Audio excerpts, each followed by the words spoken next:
Allez, c'est parti. Bonjour à tous. Écoutez, merci d'être présents et connectés encore une fois nombreux sur ce rendez-vous qu'on vous donne pour la saga des trois As en partenariat avec SEMrush. Moi, c'est Maxime. Donc, on va parler cette fois-ci d'audience. Pour ceux qui prennent pour la première fois en cours le webinar, on a mis en place une petite saga donc en 3 parties. La partie 1 qu'on a déjà réalisée et qui est disponible sur le replay YouTube de la chaîne SEMrush qui parlait d'attribution.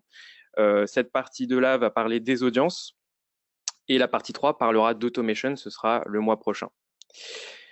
Donc, c'est parti. Sachez que si cette présentation vous intéresse, elle est disponible sur cette URL qui s'affiche à adsup.fr/conférence. Donc vous pouvez vous connecter sur cette URL. Vous allez voir, on va balayer pas mal de sujets. Donc je ne sais pas quel est dans l'ensemble le niveau des personnes qui nous écoutent. Je pense que les niveaux sont assez variés, du débutant à l'expert. Donc s'il y a des sujets que vous perdez un peu le fil en cours de présentation, il y aura toujours des questions-réponses à la fin, mais vous pouvez aussi récupérer la présentation sur adzup.fr/conférence. Donc n'hésitez pas à la demander. Et sachez aussi que, bon, là, je vais parler pendant environ 45 minutes, 30-45 minutes. Si vous avez des questions qui vous viennent en cours de présentation, que vous ne pouvez pas attendre la fin pour poser vos questions, vous pouvez poser vos questions en direct sur le compte Twitter de AdsUp. Donc, @AdsUpFR, vous pouvez nous envoyer un message privé ou tout simplement tweeter en public votre question et une équipe de consultants qui est derrière le compte Twitter vous répondra dans la foulée. Donc c'est parti, on démarre. Donc bref rappel un peu de cette saga, la saga des trois As, attribution, audience et automation. Pourquoi attribution, audience et automation? Tout simplement parce que la finalité de cette saga, c'est la mise en place de l'automation sur vos comptes Google AdWords, mais que pour mettre en place l'automation sur un compte Google AdWords, il faut avoir déjà mis en place un modèle d'attribution correctement défini et paramétré, et aussi avoir configuré les bonnes listes d'audience. Ce sont les 2 conditions obligatoires pour pouvoir mettre en place l'automation et surtout pour que ça fonctionne derrière. Parce que l'automation, n'importe qui peut le plugger, mais ça ne fonctionnera pas de la meilleure des façons si vous n'avez pas un modèle d'attribution correctement défini et des listes d'audience configurées sur le compte.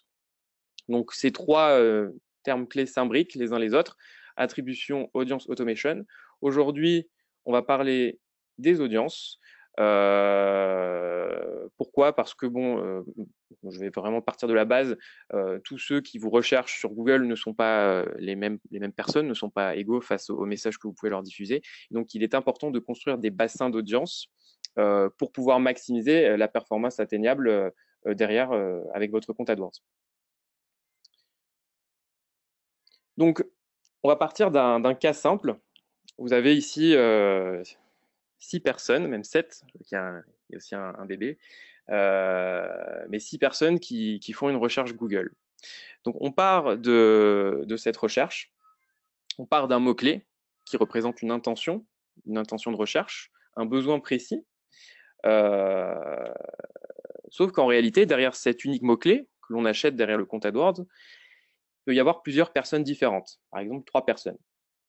Il y a des personnes qui n'ont rien à voir, avec des âges différents, des hommes, des femmes, qui n'ont pas les mêmes centres d'intérêt, qui ne font pas, voilà, qui ne représentent pas les mêmes individus malgré la requête initiale qui est unique, qui représente l'intention, le mot-clé. Donc, quand le programme AdWords a été créé, c'était simple.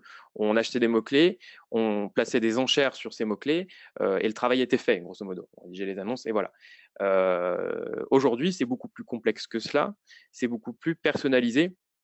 J'ai même envie de dire, on reviendra dessus après, le secret aujourd'hui de différenciation sur un compte Google AdWords, très clairement, ça réside au niveau des audiences, c'est la personnalisation du message et la personnalisation de la stratégie que vous allez mettre en œuvre sur le compte par rapport à vos bassins d'audience. On n'est plus sur le travail initial qui consistait simplement à acheter des mots-clés, à diffuser des annonces sur ces mots-clés. Ce temps-là est complètement révolu. Et si vous appliquez une stratégie uniquement basée sur la recherche de keywords, vous vous heurterez la plupart du temps à un marché déjà trop concurrentiel sur votre secteur, sur Google AdWords, donc d'autres annonceurs qui diffusent déjà sur les mêmes mots-clés que vous. Et si vous ne faites pas la différence, et si vous n'optimisez pas vos investissements dans le bon sens en fonction de vos données d'audience, vous irez droit dans le mur. Donc, partant de ce mot-clé-là, différentes couches se sont rajoutées. Déjà, on a une notion de visiteurs existants et de nouveaux visiteurs. Parce qu'effectivement, quelqu'un qui tape un mot-clé sur Google est peut-être quelqu'un qui n'a jamais vu votre site ou peut-être quelqu'un qui est déjà venu sur votre site par le passé. Donc, on a cette première couche d'ancienneté par rapport à votre historique en fait, de visiteurs sur le site. C'est la première dimension personnalisée niveau audience. Ensuite, on a une couche qui vient se rajouter que l'on appelle le remarketing, et plus précisément le RLSA. Alors, le remarketing, je pense que vous connaissez. Quand on diffuse des bannières sur le réseau display pour réadresser des personnes qui sont déjà venues sur votre site, c'est du remarketing display. Quelqu'un, par exemple, qui vient sur un site e-commerce pour consulter, je dis n'importe quoi, des aspirateurs, derrière, on va lui présenter des bannières montrant les aspirateurs qu'il a consultés. Ça, c'est du remarketing tel que tout le monde le connaît. Après, on a le remarketing RLSA, moins connu et pourtant tout aussi efficace, voire même plus efficace dans certains cas. C'est du remarketing sur le réseau de recherche. Ça veut dire remarketing list search ads. Donc, qu'est-ce que c'est concrètement? C'est le même principe. On va réadresser des messages à des personnes qui sont déjà venues sur notre site, mais cette fois-ci, on va le faire directement sur Google, donc sur la recherche Google. Et bien sûr, sur Google, il n'y a pas de bannière display, donc ça prendra l'apparence d'une annonce search classique. Donc, quelqu'un qui va taper un mot-clé sur Google, on peut lui représenter une annonce. Alors, on va voir ensuite les différents types de stratégies qu'on peut amener avec le RLSA. Donc, toutes ces requêtes n'ont pas la même valeur. Derrière le mot-clé unique qui est tapé, là, j'ai pris l'exemple de décoration Noël. 3 personnes complètement différentes le tapent.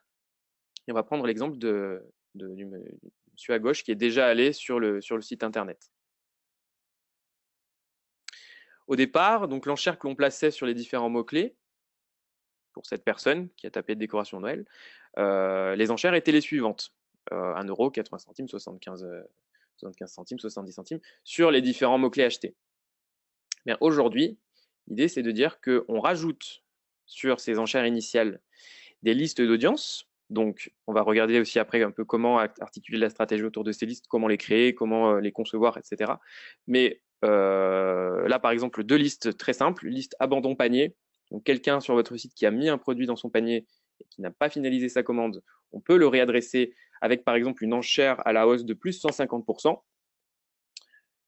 Et une liste client de moins de 7 jours. Donc ça, ce sont des personnes qui ont commandé sur le site il y a moins de 7 jours. Donc, elles ont réalisé un achat récemment. Donc, sur ces personnes-là, on prend le parti de dire, on va réduire les enchères de moins 30% par rapport à leur share initial. Donc, c'est cette surcouche d'audience, en fait, et de ces ajustements qui définit je pense que vous commencez un peu à cerner le contour pour ceux qui débutent, de l'intérêt des listes d'audience. Par rapport aux enchères qu'on va placer au niveau d'e-cord, on rajoute des surcouches d'ajustement en fonction du profil des personnes qui vont taper ces fameux keywords.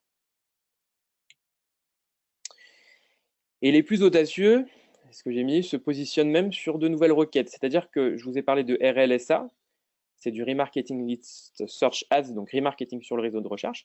Et on a aussi une fonctionnalité qui s'appelle RDSA. Ça, c'est du remarketing sur le réseau de recherche pour les campagnes DSA. Alors, les campagnes DSA, pour ceux qui ne sont pas familiers avec ce type de campagne, ce sont des campagnes dynamiques qui vont automatiquement vous positionner sur des keywords que vous n'achèteriez pas forcément sur votre compte AdWords. Je ne vais pas m'étendre sur le fonctionnement des campagnes DSA parce que ce n'est pas le sujet de la présentation, mais pour ceux qui connaissent les campagnes DSA, sachez que vous pouvez appliquer aussi des couches d'audience sur vos campagnes DSA et de cette manière-là, vous pouvez ajuster vos enchères en fonction des différents profils qui consultent votre site, tout en allant explorer de nouveaux horizons au niveau du champ sémantique. Alors, on a cette couche de remarketing et on a encore plein d'autres couches. On peut rajouter des couches de customer match. Alors, le customer match, ce sont des listes d'audience, non pas de personnes qui ont visité votre site, mais qui ont laissé leur email. C'est-à-dire que vous avez probablement de votre côté un CRM, une base d'emails. Eh bien, on peut créer des listes conçues sur la base de ces emails-là. Et puis, ni moins, on importe sur la régie Google AdWords une liste d'emails, 1000 mails, 10 000 mails. Et donc, ensuite, on adresse l'audience qui est constituée par cet ensemble de mails. Et la petite case un peu vert pâle, c'est simplement pour dire que tous les mails que vous allez renseigner ne matchent pas forcément derrière en termes d'audience. C'est-à-dire que si vous renseignez 10 000 mails, il y aura peut-être, je dis n'importe quoi, 6 000 mails uniquement qui vont matcher, parce que le reste, Google ne fait pas l'association entre ces mails et le profil final en termes d'audience. Donc vous avez toujours une petite déperdition, mais vous pouvez très bien importer des listes mails sur le compte AdWords. Ensuite, vous avez une couche d'audience similaire. Alors ça, on va le voir après, ce sont des personnes qui sont similaires à vos listes existantes, qui sont similaires en tout point, par exemple, à vos visiteurs. On va rentrer dans le détail après.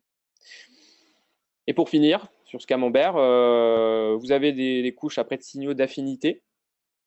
Donc ça, c'est plutôt les centres d'intérêt des différentes personnes, des différents bassins d'audience. Est-ce qu'il est plus intéressé par le tennis, par le foot, voilà, on a des listes à disposition fournies par Google. On rentrera aussi un peu dans le détail après. Et après, bien sûr, toutes les personnes qui ne sont pas identifiées. Il y a aussi des bassins d'audience inconnus, parce que quand Google ne connaît pas et n'est pas certain de ce qu'il avance, Google préfère ne pas donner la data plutôt que de communiquer une data erronée.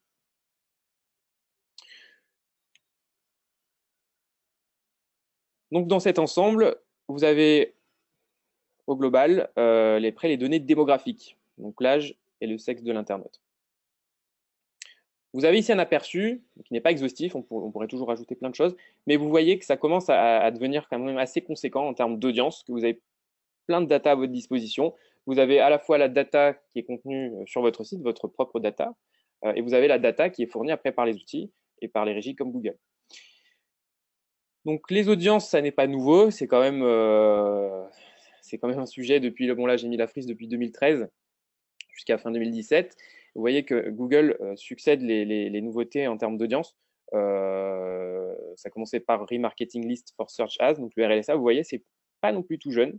Demographic for Search Ads, RLSA sur Shopping, RLSA dans DoubleClick, Google Analytics et RLSA, Customer Match, audience similaire, liste YouTube pour le RLSA, In Market for Search. Je ne vais pas tout détailler tout de suite, on va voir tout ça dans le détail après. Mais vous voyez que c'est vraiment un sujet qui est central chez Google, et pas seulement depuis cette année, ça remonte un peu. Et que pour ceux qui ne s'y sont pas encore mis, bien sûr, il est temps de s'y mettre. Donc, on va rentrer dans le vif du sujet. Comment on fait? Parce que ceux qui connaissent déjà AdWords, les audiences, etc., je ne pense pas vous avoir appris grand-chose. Maintenant, on va regarder un peu plus dans le détail technique de comment ça fonctionne. Donc, déjà, pour créer des bassins d'audience sur votre site, vous avez plusieurs solutions. Vous pouvez passer par Google Tag Manager. Dans ce cas-là, vous mettez en place un data layer avec différentes variables que vous allez pouvoir ensuite capturer pour créer des différents bassins d'audience.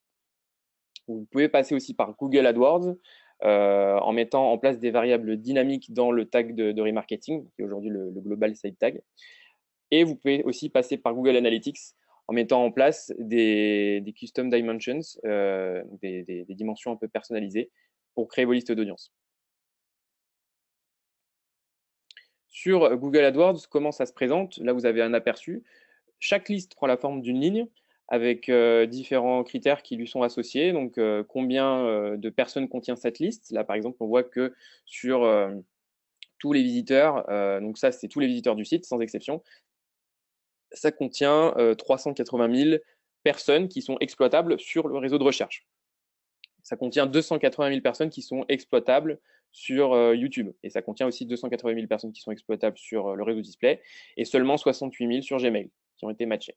Donc vous avez les tailles de vos listes en fonction des différents leviers que vous pouvez exploiter. Vous avez son état, c'est-à-dire est-ce qu'elle est ouverte ou est-ce qu'elle est fermée. Si elle est fermée, elle n'embasse plus, mais elle ne disparaît pas. Et vous avez son type. Est-ce qu'elle est créée à partir des visiteurs de votre site? Est-ce que c'est une audience similaire à une liste visiteurs du site? Est-ce que c'est du customer match? Donc là, par exemple, liste de clients. Vous avez plusieurs types de listes. À savoir que les listes, vous pouvez leur donner un délai. C'est-à-dire que vous pouvez créer des listes à 30 jours, à 90 jours, et vous pouvez aller jusqu'à 540 jours. Ça, c'est le délai que vous définissez de combien de temps les personnes restent dans la liste ou pas. Donc sur la nouvelle interface AdWords, vous avez la possibilité de filtrer vos différentes sources de données pour les listes d'audience. Donc vous voyez ici les différentes possibilités de rapatrier de l'audience, donc balise AdWords, Google Analytics. Vous avez aussi de l'audience directement rapatriée depuis des applications, si vous avez une app mobile, depuis le Google Play, depuis YouTube, et données clients, c'est le Customer Match. Donc, via GTM, je vous parlais du data layer. Ici, vous avez un exemple. Donc, sur chaque page du site, en fait, on identifie de quoi il s'agit. Donc là, par exemple, nom du produit Levi's 501, catégorie pantalon, marque Levi's et prix du produit 99. Imaginons que ces informations-là, vous les repreniez sur toutes les pages. Au fur et à mesure de sa visite, l'internaute va consulter plusieurs pages et donc, du coup, va être intégré dans les différentes listes. Donc, vous pouvez avoir une liste product brand égale Levi's. Eh bien, elle contiendra toutes les personnes qui sont allées sur la page ayant déclenché ce script avec Levi's. Elles sont identifiées comme des personnes qui ont consulté la marque Levi's. Donc, on aura une liste d'audience Levi's qu'on pourra exploiter derrière sur la communication.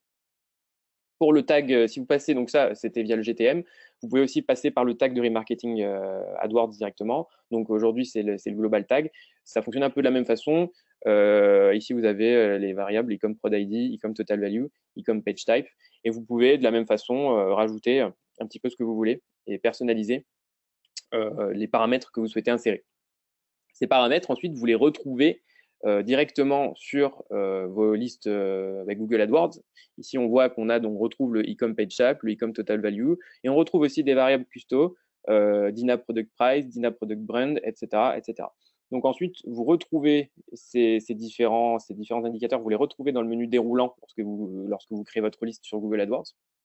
Et vous pouvez dire, bon là, le plus simple, c'est URL contient, et du coup, vous donnez le contenu de l'URL. Mais vous pouvez aussi vous baser sur ces paramètres personnalisés que vous avez créés pour derrière créer des listes un peu plus personnalisées que simplement en disant URL contient. Ça permet d'aller beaucoup plus loin dans la démarche de création des bassins d'audience. Donc ça, c'est la technique Google AdWords. Et ensuite, vous avez la possibilité de créer vos audiences aussi sur Google Analytics. Et ça a l'avantage d'être beaucoup plus complet pour le coup.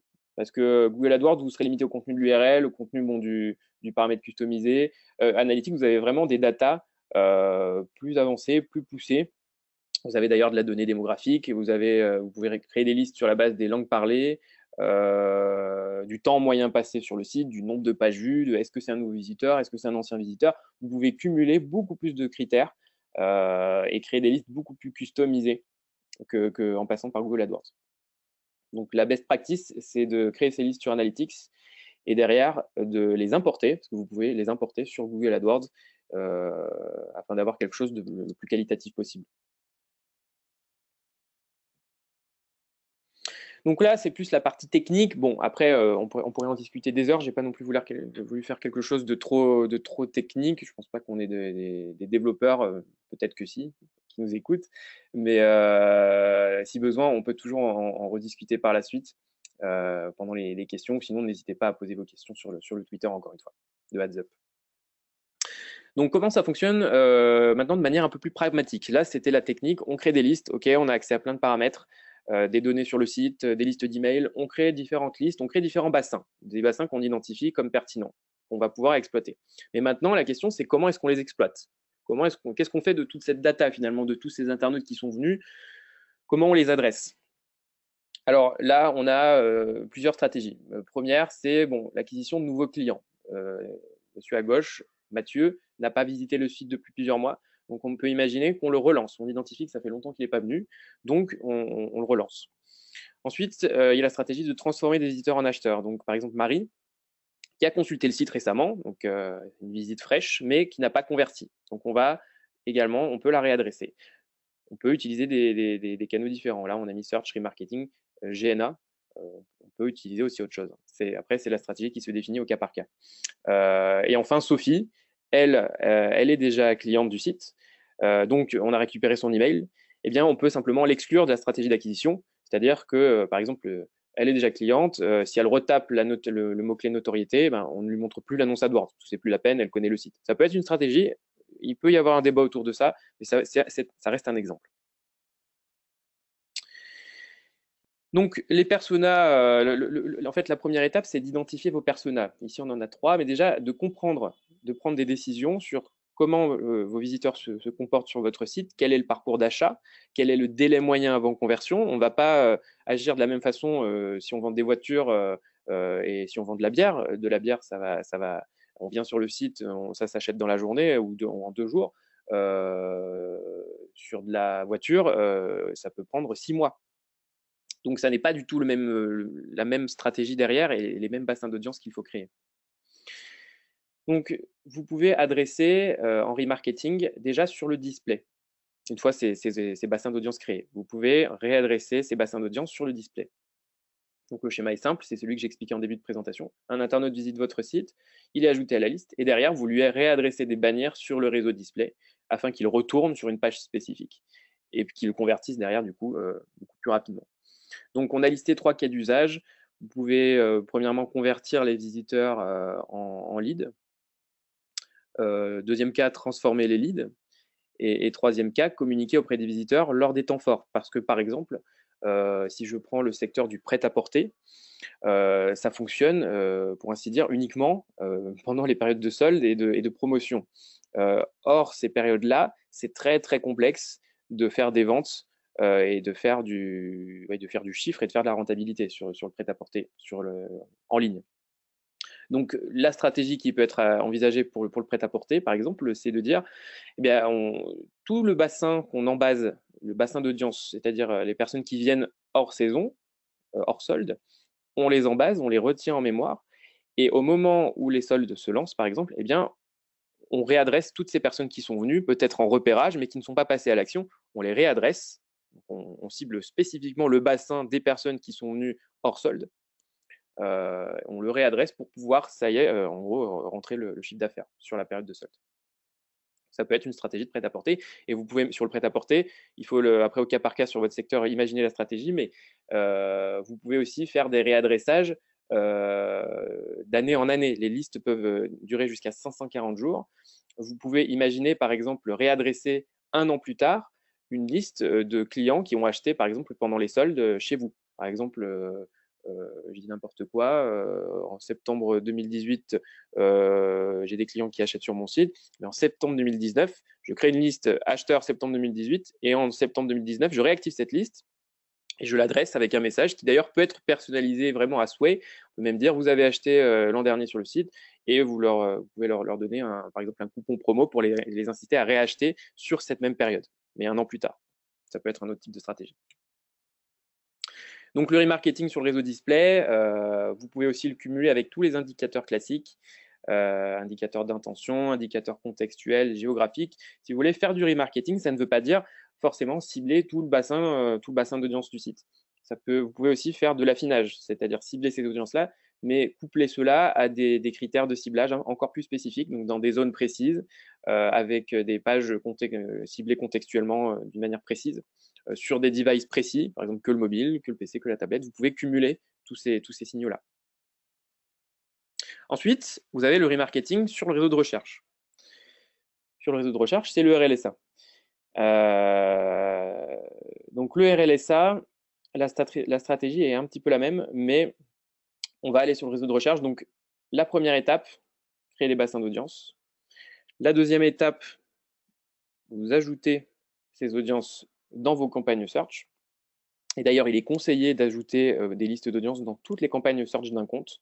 Même si vous ne faites pas d'ajustement, ça vous permet au moins de regarder comment se comportent ces différents bassins d'audience. C'est-à-dire que vous allez avoir la statistique qui remonte sur ces bassins d'audience pour vos différentes campagnes. Et après, même si vous ne faites rien, ça vous permet d'avoir la data. Et après, vous pouvez faire le choix de se dire, OK, je mets une enchère plus élevée, là, je baisse l'enchère, j'adresse un message différent, etc.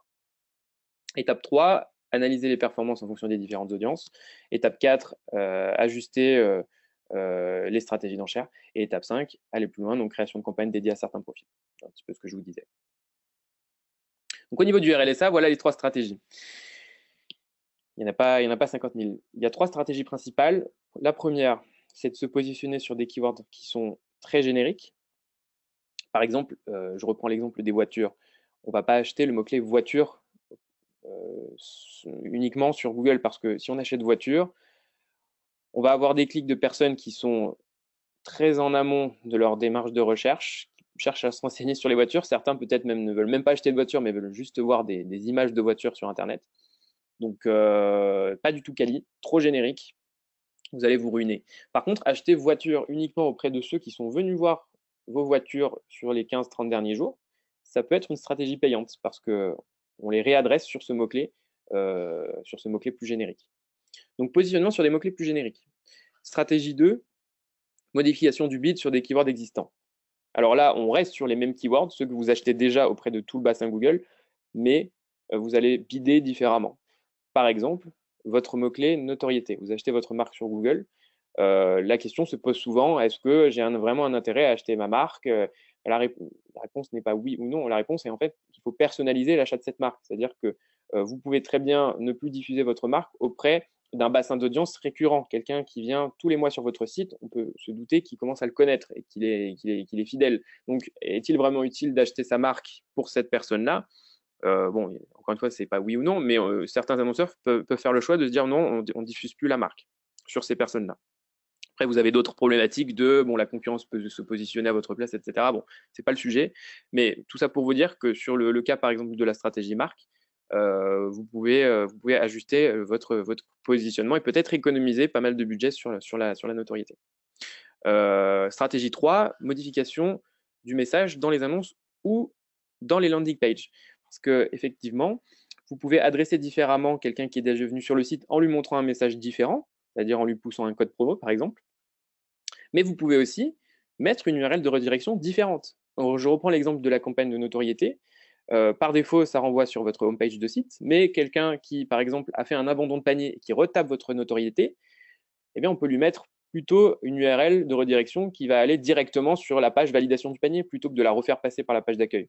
Donc, ça peut avoir un intérêt pour booster la conversion, d'amener directement l'internaute en fonction de dans quel bassin d'audience il se trouve et justement de son avancement dans le process d'achat et de lui directement de lui mâcher le travail et de le rediriger au bon endroit au bon moment.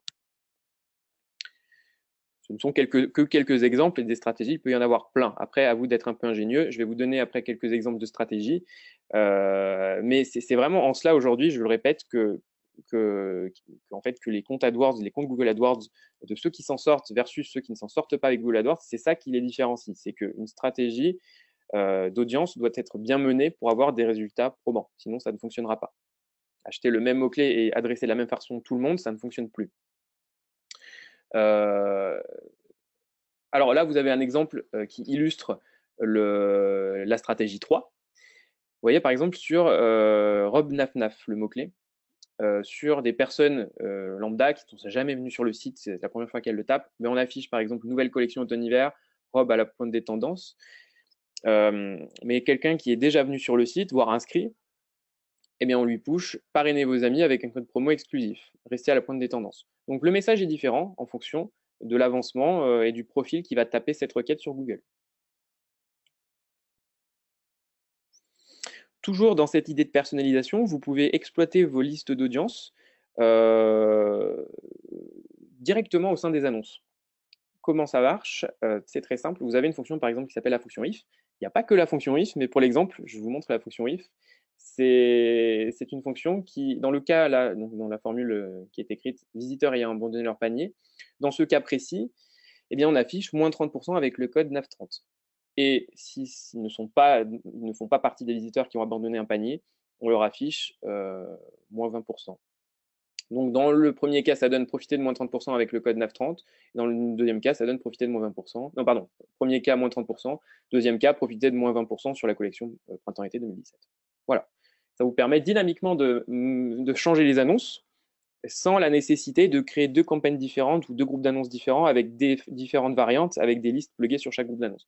Là, vous pouvez le faire de manière dynamique sur la même annonce et ça vous permet aussi de conserver les statistiques au niveau de l'annonce. Alors que si vous créez de multiples variantes qui changent tout le temps, à chaque fois les perfs sont réinitialisés, les compteurs sont remis à zéro. C'est pas plus trop adapté aujourd'hui.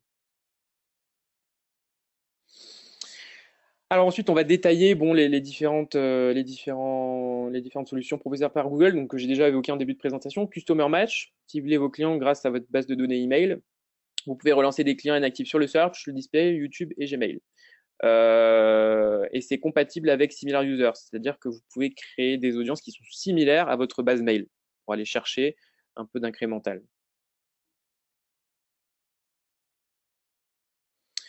Donc la question que vous devez vous poser à l'échelle annonceur, c'est bon, comment j'exploite toute cette base, toute cette data que j'ai de mon côté. Là, je vous ai mis quelques exemples. Personne qui a un contrat qui expire, quelqu'un qui participe à un concours, quelqu'un qui a acheté en magasin avec sa carte bancaire, quelqu'un qui vient d'acheter, quelqu'un qui a créé un compte en ligne, quelqu'un qui est un acheteur, on va dire acheteur gold, donc qui a des paniers moyens élevés. Tout ça, c'est à vous vraiment derrière d'identifier et de personnaliser vos listes et sur la base finalement de données que vous avez dans votre CRM, puisque les acheteurs Gold, par exemple, vous pouvez, je pense, identifier des commandes récurrentes d'un email précis qui passe de grosses commandes sur votre site. Donc, vous pouvez créer des listes acheteurs Gold, vous pouvez créer des listes acheteurs récents, des listes contrat expire bientôt, et derrière, vous adaptez votre communication. Deux petites nouveautés sur le Customer Match qui sont en train d'arriver. Là, Customer Match, bientôt, vous pourrez intégrer des numéros de téléphone et des adresses postales. Donc aujourd'hui, c'est limité aux adresses email, mais sous peu, vous pourrez intégrer ces données supplémentaires, donc encore plus de possibilités de matching par rapport à ce que Google a derrière. Voilà.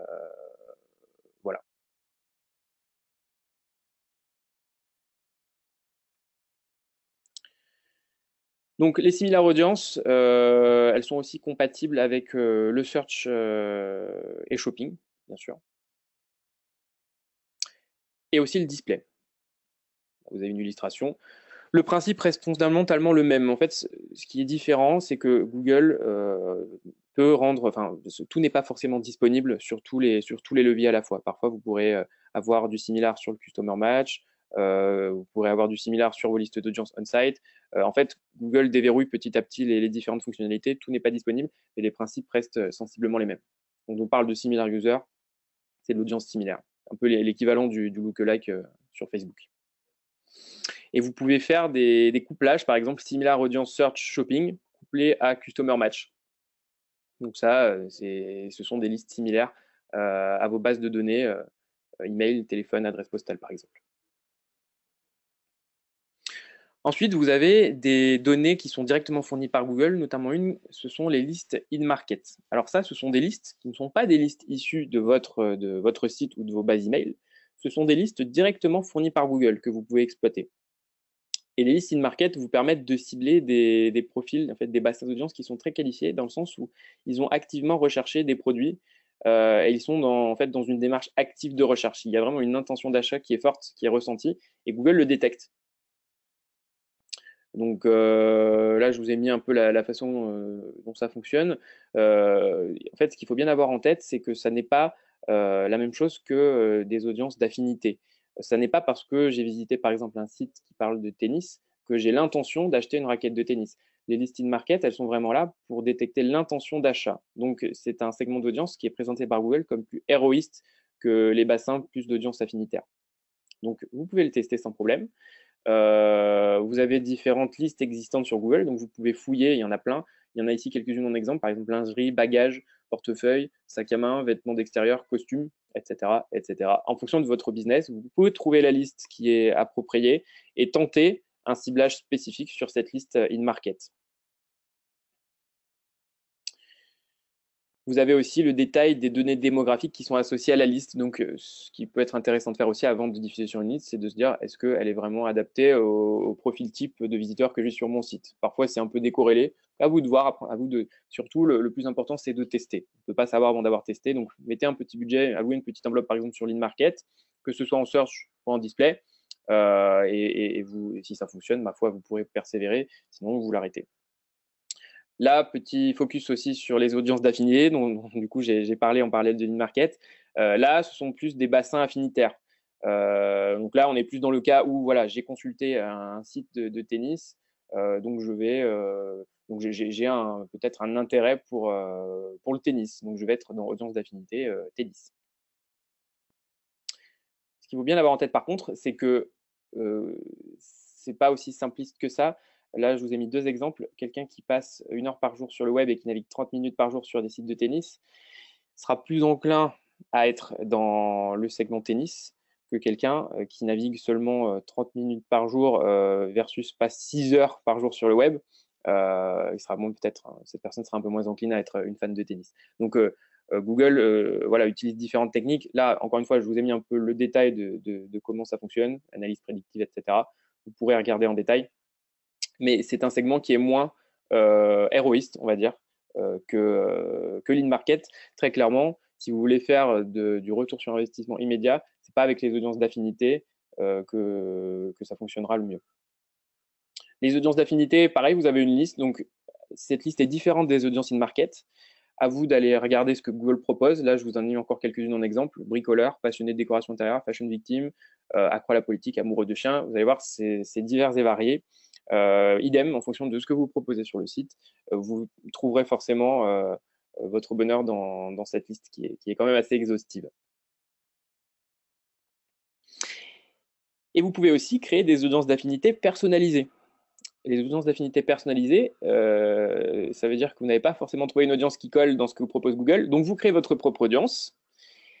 Et comment elle se crée? Simplement en renseignant des sites et des centres d'intérêt. Donc là, vous pouvez très bien imaginer renseigner les sites de tous vos concurrents et en disant, ces concurrents-là, ils ont probablement un peu le même type de profil que moi je recherche, puisqu'ils vendent la même chose que moi. Donc, je crée une audience d'affinité basée sur ces noms de concurrents. Et ça fonctionne aussi avec les centres d'intérêt. Donc, centre d'intérêt, c'est quoi? En fait, ça fonctionne par mots-clés. Si vous vendez des raquettes de tennis, pour rester sur cet exemple, vous pouvez acheter raquettes tennis et ça se rajoutera au même titre que là, on a rajouté des URL. Et derrière, automatiquement, Google calcule un peu l'audience qui se cache derrière ces domaines et ces centres d'intérêt. Donc, instantanément, vous avez la vision de, OK, qu'est-ce que ça va contenir? Est-ce que ça colle à peu près à ce que j'ai mis? Et vous pouvez ensuite choisir derrière ce que vous souhaitez faire. Autre petit tips aussi, si vous avez du mal avec toutes ces listes d'audience, in-market, d'affinités, audience personnalisée, vous pouvez simplement aller regarder sur votre compte AdWords. Au niveau des listes d'audience, Google vous donne en fait les infos. Si vous avez une liste de tous les visiteurs, vous l'avez par défaut sur les comptes AdWords, vous allez avoir l'info des visiteurs qui sont venus sur votre site. Donc, vous avez déjà en fait la data Google de ce que Google a détecté comme cœur de cible. Là, par exemple, sur le site de cet exemple, Google a détecté 2 audiences sur le marché parmi, donc 2 audiences in-market, parmi les visiteurs du site. Donc, il a identifié maquillage du visage, maquillage des yeux. En affinité, il a identifié passionné de musique country, acheteur de produits de luxe. Et après, vous avez d'autres informations, le type d'appareil majoritaire, d'où est-ce qu'ils proviennent, est-ce que ce sont des hommes, des femmes et quel âge ils ont en moyenne. Donc, vous avez quand même cette data par rapport à votre site et vous pouvez du coup vous baser dessus. En fait, Google vous souffle un début de réponse, c'est-à-dire que là, sur mon site, j'ai en in-market beaucoup de personnes qui sont dans la in-market maquillage du visage. Je peux très bien créer une campagne in-market en allant chercher la liste maquillage du visage, je reprends la même, tant qu'à faire, et j'adresse ce bassin d'audience avec un message précis.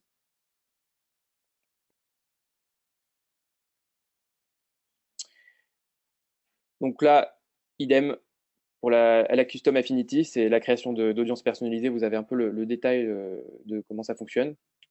Je vous laisserai regarder, sinon on n'aura pas le temps de terminer. Et ensuite, vous avez de nouvelles stratégies d'audience au niveau de création d'intentions personnalisées. En fait, vous pouvez créer des audiences personnalisées, ça n'est pas nouveau, mais vous pouvez aussi créer des intentions, des audiences d'intention personnalisées. En fait, c'est un petit peu les audiences personnalisées, les audiences d'affinité personnalisées sont liées, on va dire, aux audiences d'affinité. Les audiences d'intention personnalisées sont plus liées en fait, à ce qu'on va pouvoir retrouver côté in-market. Quand vous créez des audiences d'intention personnalisées, c'est plus héroïste comme audience que des segments d'affinité personnalisés, que des audiences d'affinité personnalisées. Mais ça fonctionne de la même façon, c'est-à-dire que vous pouvez rajouter des URL et des centres d'intérêt et vous créez votre audience. Mais là, ce sera plus derrière une audience d'intentionniste qui se cachera derrière ce que vous aurez paramétré. Plus que quand vous créez des audiences d'affinité où là, il y aura de l'affinité avec ce que vous aurez mis, mais pas forcément l'intention d'achat. Ça, c'est nouveau et c'est disponible sur la nouvelle interface AdWords uniquement. Vous avez aussi 2 nouveaux types d'audience qui commencent à arriver là. Donc, audience selon le mode de consommation et audience selon les événements de la vie. Donc, est-ce que la personne s'est mariée récemment, diplôme, déménagement, vous avez quelques segments qui sont disponibles. Vous pouvez aussi faire la liaison entre le search et YouTube. Ça, c'est pareil, c'est nouveau. Donc, quelqu'un qui a une intention, qui démontre une intention sur le moteur de recherche Google, vous pouvez le réadresser derrière, par exemple avec un spot YouTube, sans forcément la nécessité d'avoir cliqué sur Google. Simplement d'avoir fait la recherche. Derrière, on peut réadresser sur YouTube. Et ça fonctionne dans le sens inverse. C'est-à-dire que quelqu'un qui a visionné un spot sur YouTube, vous pouvez le réadresser en search. Ça, c'est relativement nouveau aussi. Et c'est très puissant parce que si vous communiquez via un spot YouTube, par exemple, si vous avez une chaîne, vous pouvez créer des bassins basés sur cette chaîne YouTube pour ensuite les exploiter en search. Donc, vous voyez, c'est très, très vaste. Il y a beaucoup de choses. Là, vous avez ce qu'on appelle une matrice du targeting, qui, en fait, reprend les différentes combinaisons, donc YouTube remarketing, website remarketing, in-market segment, customer match, un peu tout ce dont on a parlé. Et vous avez la compatibilité en fonction des différents réseaux. Donc, on voit, par exemple, que le YouTube remarketing est compatible avec le réseau de recherche. On voit que l'affinity audience est compatible avec le réseau display de Google. Donc, vous voyez, c'est en cela que tout à l'heure, je vous disais que tout n'était pas forcément disponible partout. C'est que petit à petit, Google complète la liste. Parfois, Google retire quelque chose parce que ça ne fonctionne pas super bien. Donc, c'est la matrice du targeting. Il faut aller piocher là-dedans pour monter sa stratégie. Donc, comme vous le voyez, il y a beaucoup de choses. Et c'est de là, bien sûr, bon, qu'il faut quand même avoir un peu l'expertise derrière pour faire du bon travail. Je vais vous donner le raisonnement qu'il faut avoir de manière générale. Le raisonnement est le suivant. On part, en fait, ce qu'on appelle l'upper funnel, c'est la phase de découverte de awareness. Vous avez la découverte de la marque, etc. Le milieu de tunnel, c'est bon, la personne consulte les pages produits, les offres, recherche des choses sur le site. Et lower funnel, c'est le tunnel de commande. La personne, ça y est, elle est prête à acheter. Donc, il faut correctement comprendre ce parcours. Première étape, en fonction du moment dans la chaîne, vous sélectionnez déjà les réseaux, les régies sur lesquels vous souhaitez diffuser. Par exemple, toucher de nouvelles audiences, on a mis display YouTube, parce qu'on veut du reach, on veut faire de la visibilité, donc display plus YouTube. Susciter l'intérêt des audiences réceptives, display, YouTube, Gmail Native Ads et Facebook, pourquoi pas. Transformer des visiteurs en acheteurs, Google AdWords, Google Shopping, display, YouTube. Et après, inciter au réachat, parce que là, on est plus dans une optique de fidélisation, comme on va réadresser les personnes qui ont déjà commandé, AdWords, Shopping, display et YouTube. Ce ne sont que des exemples, encore une fois, pour vous illustrer un peu le schéma et le raisonnement que vous devez avoir. Vous devez déjà identifier sur ces différentes étapes quel levier vous mettez en œuvre. Et une fois que vous avez identifié ces leviers, eh bien, vous créez vos listes. Donc là, idem, on vous a mis quelques exemples. Déjà, on a 3 variantes, 7 jours, 30 jours, 90 jours. On a pris l'exemple, par exemple, d'un site de la SNCF pour les TER. Donc, on crée une audience visiteur du site, URL contient ter.sncf.com, on aura tous les visiteurs. On crée une audience visiteur sans abonnement. On crée une audience des internautes qui ont recherché une destination récemment. Une audience des visiteurs qui ont, en fait, par origine destination, les OD. Donc, quelqu'un qui a cherché Montpellier-Nîmes, on aura une audience de tous ceux qui ont recherché Montpellier-Nîmes. Et après, une audience d'acheteurs, donc les personnes qui ont acheté. Et après, on peut créer des différentes variantes. Par exemple, récurrence d'achat, c'est des acheteurs qui vraiment commandent plusieurs fois par mois. Et on crée une audience aussi similaire, donc similaire, des personnes similaires à des personnes qui achètent sur le site de la SNCF. Une fois que vous avez créé ces différentes audiences, après, à vous en fait, vous pouvez vous créer de votre côté ce genre de tableau qui reprend un peu le tunnel de conversion. Donc, générer de la notoriété, considération, conversion, fidélisation. Et après, à vous de remettre. Donc là, il vous suffit de remettre ce qui a été identifié plus haut. Je vous remontre la slide ici. Vous avez identifié les différents leviers de communication, display, YouTube, etc. Donc, on retrouve ça dans la colonne plateforme. Vous remettez ce que vous souhaitez. Et pour chaque plateforme, eh bien, on identifie le ciblage que l'on souhaite mettre en place. Donc là, on part sur un autre exemple. Le raisonnement est pour de la notoriété. Qu'est-ce qu'on veut faire pour générer de la notoriété? On est plus sur des communications display, YouTube, plus brand. Ça ne va pas nous générer des ventes, mais ça suscite l'intérêt. Donc, audience démographique, on va cibler les hommes, je dis n'importe quoi, entre 18 et 25 ans. Audience affinitaire, je dis n'importe quoi. Là, on a mis passionné de cinéma, passionné de cuisine, et custom affinity, on a mis site web de recettes, décoration d'intérieur, magazine féminin. Voilà. Ça, ce sont des audiences et de la diffusion qui vont vous apporter vraiment une connaissance de la marque et du site. C'est pas ça qui va vous générer les ventes, mais derrière, vous en basez les visiteurs que ça vous amène sur le site. Et en display, généralement, le coût du trafic est dérisoire. On peut payer 4-5 centimes le clic, 10 centimes le clic. En tout cas, c'est toujours beaucoup moins cher qu'en search. Donc, ça vous apporte en fait un volume de trafic relativement qualifié, puisqu'on l'a ciblé.